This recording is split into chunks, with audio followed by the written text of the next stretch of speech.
আপার air circulation form করেছে north West বে of Bengal এবং তার পার্শ্ববর্তী যে ওয়েস্ট বেঙ্গল এবং উড়িষ্যা কোস্ট আছে সেই জায়গায়।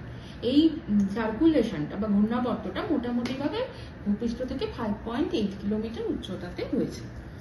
এইবার এই ঘূর্ণাবর্তটা আগামী 24 ঘন্টার মধ্যে একটা লো প্রেশার ফর্ম করবার সম্ভাবনা দেখা দিয়েছে।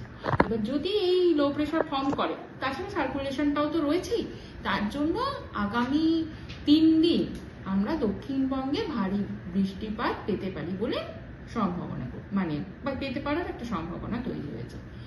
এবার আসছি যে ফোরকাস্টিং পূর্বাভাস রয়েছে সেটা জেলা ভিত্তিক ভাবে কিরকম রয়েছে তার ডিটেলস। এবার 13ই জুলাই আজকে মোটামুটি ভাবে সবকটি দক্ষিণবঙ্গের সবকটি জেলাতেই বজ্রপাত সহ হালকা থেকে মাঝারি বৃষ্টির সম্ভাবনা রয়েছে। এর সঙ্গে ভারী বৃষ্টির সম্ভাবনা রয়েছে দক্ষিণ 24 পরগনা ও পূর্ব মিদনাপুর জেলাতে। এবার আসছে 14ই জুলাই। 14ই জুলাই ভারী থেকে অতি ভারী বৃষ্টির সম্ভাবনা রয়েছে ওয়েস্ট মিদনাপুর জেলাতে। এছাড়া ভারী বৃষ্টির সম্ভাবনা রয়েছে পুরুলিয়া, বাঁকুড়া, ঝাড়গ্রাম, ইস্ট মিদনাপুর, সাউথ 24 পরগনা ও ওয়েস্ট বর্ধমান জেলাতে। এছাড়া প্রতিটি জেলাতে হালকা থেকে মাঝারি বৃষ্টি সহ বজ্রপাতের সম্ভাবনা রয়েছে। এবার আসছে 15ই জুলাই। 15ই জুলাই ভারী বৃষ্টির সম্ভাবনা রয়েছে ইস্ট ওয়েস্ট বর্ধমান, নদিয়া, বীরভূম এবং মুর্শিদাবাদ জেলাতে। এছাড়া প্রতিটি জেলাতেই হালকা থেকে মাঝারি বৃষ্টির সম্ভাবনা রয়েছে বজ্রপাত সহ। আর যে ভারী বৃষ্টি বা অতি ভারী বৃষ্টির সম্ভাবনার কথা বলছি, এগুলো মোটামুটি ভাবে 1-2 জায়গাতেই হওয়ার সম্ভাবনা সেই সব জায়গাতে। এবার আসছি উত্তরবঙ্গে পূর্বাভাসে। উত্তরবঙ্গে বজ্রপাত সহ হালকা থেকে মাঝারি বৃষ্টির সম্ভাবনা প্রতিটি জেলাতেই রয়েছে।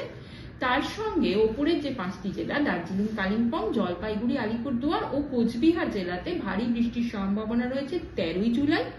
14ই জুলাই 1-2 জায়গায় ভারী বৃষ্টির সম্ভাবনা রয়েছে দার্জিলিং, কালিম্পং ও জলপাইগুড়িতে। জুলাই 1-2 জায়গায় ভারী বৃষ্টির সম্ভাবনা রয়েছে দার্জিলিং, জলপাইগুড়ি, নর্থ দিনাজপুর এবং মালদা জেলাতে। এরপরে আবার 19শে জুলাই ভারী বৃষ্টির সম্ভাবনা রয়েছে ওপরের 5টি জেলা মানে কালিম্পং, দার্জিলিং, জলপাইগুড়ি, আলিপুরদুয়ার ও কুচবিহারে। এছাড়া রোজই উত্তরবঙ্গে হালকা থেকে মাঝারি বৃষ্টির সম্ভাবনা প্রত্যেকটি জেলাতেই রয়েছে।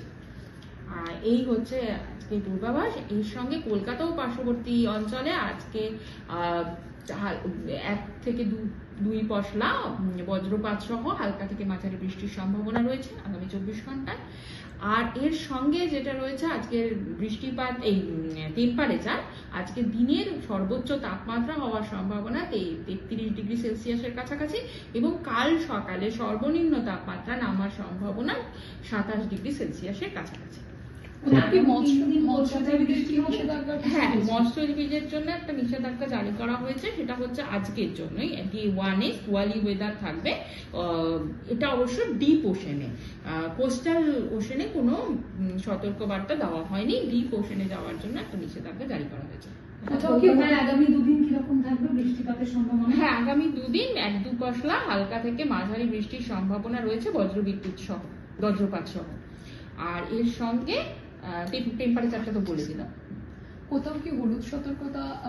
হ্যাঁ, এই যে জায়গাগুলোতে আমি বললাম ভারী বৃষ্টির সম্ভাবনা রয়েছে সেই সব জায়গায় হলুদ সতর্কতা বার্তা রয়েছে। এর সঙ্গে হলুদ সতর্কতা বার্তা এখানেও থাকবে যেখানে যেখানে লাইটনিং হওয়ার বজ্রপাতের সম্ভাবনা রয়েছে। আর যেখানে অতি ভারী বৃষ্টির সম্ভাবনা, ভারী থেকে অতি ভারী, যেটা ওয়েস্ট মিদনাপুরে ডে 2 মানে হচ্ছে 14ই জুলাই, সেখানে কমলা সতর্কতা বার্তা জারি করা হয়েছে।